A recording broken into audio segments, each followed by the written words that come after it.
Well, I have removed the alternator. So what you need to do in order to remove it, basically you need to unclip or undo this wiring. It is held by a pin, like an adapter pin, which the engine cover attaches to. Then it has further 10mm nuts, one here and one on the other side, so that you have to undo. 10mm bolt here, you lift it, you can put back the bolt. Basically here is one tab, you just push it out, and the other tab again push it out, lift this one. So now you will have this one free at least. Then what you need to do, you need to undo the connector for the alternator, push on this side and pull it off towards yourself. There is I guess this is the ground cable, so again need to open it, and here you will have a stud and a nut, a 10mm, so I think either 10 or 12mm nut.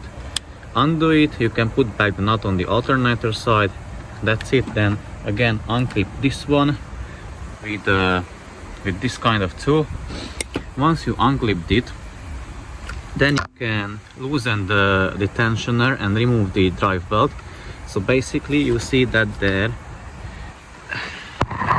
focus, yeah, you need a 70mm socket on it and the ratchet, and put, obviously this is a 14, it doesn't matter, I mean it matters, but you will need a 17mm. You put it on, but it won't be long enough, or you probably won't be strong enough just to loosen the tensioner.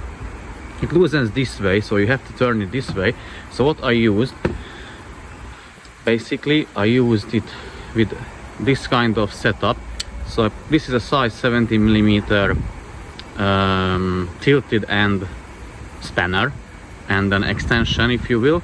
So put it on it and just undone the tensioner, then removing the drive belt from it, and then you can remove the alternator, which is held by two 40mm bolts. But let me show you. But first I want to show you here something.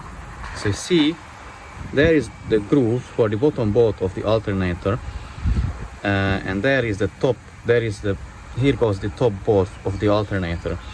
So now that you know it, I'll show you how to remove it and what to do. So basically the alternator is sitting inside the engine like this. Here is the connector, remove it. Here is the ground wire, remove it. Bottom bolt and top bolt. The top bolt is easy, you just remove it and slide it out, size 40mm bolt. Bottom bolt, same situation, size 40mm bolt. What you need to do, or what I've done, and what is in the manual as well, you slide it all the way out till it reaches the body frame.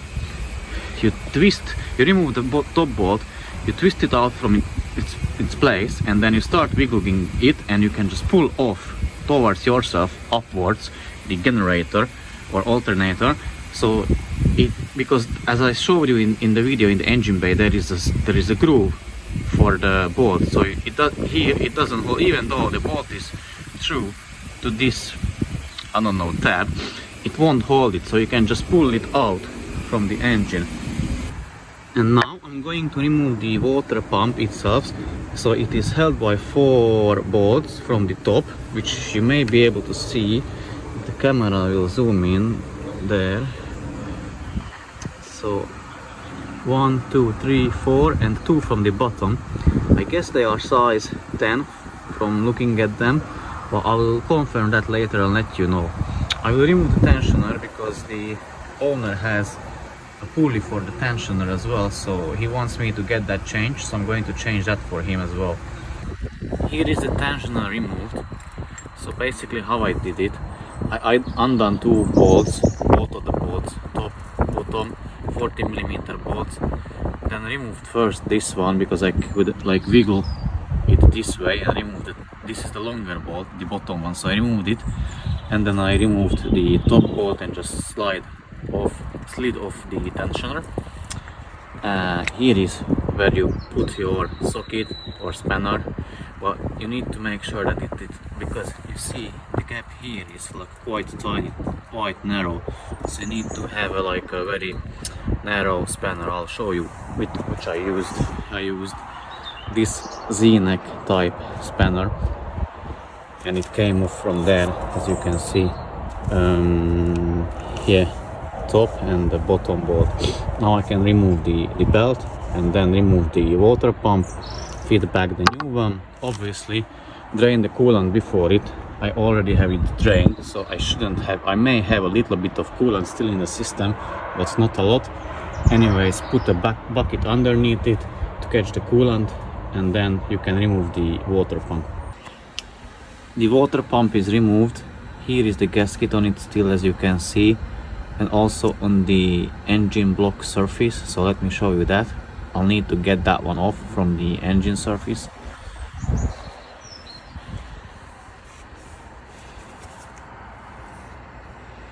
So I need to make it clean and shiny, and then I can put the new one back in. Here are the bolts. I have 3 shorts, 4 longer bolts. I'll try to edit the Mazda manual, how to put it back together, how to tighten them, the sequence, the order, and the torque specs, so that you can do it at home as well. But here, let me clean the surface and then put the new one back in and assemble the things back together, and then I can put this one back together and drive the car off from the ramps, because I need the space for the another one. Okay, water pump torque down to in the order and to the torque specs, which is from 9 to 12 Newton meters. I chose 12 Newton meters for it, so I torqued all the bolts down to 12 Newton meters in the specified order, which I will edit here. Now I'm going to change the pulley, and then put them back together.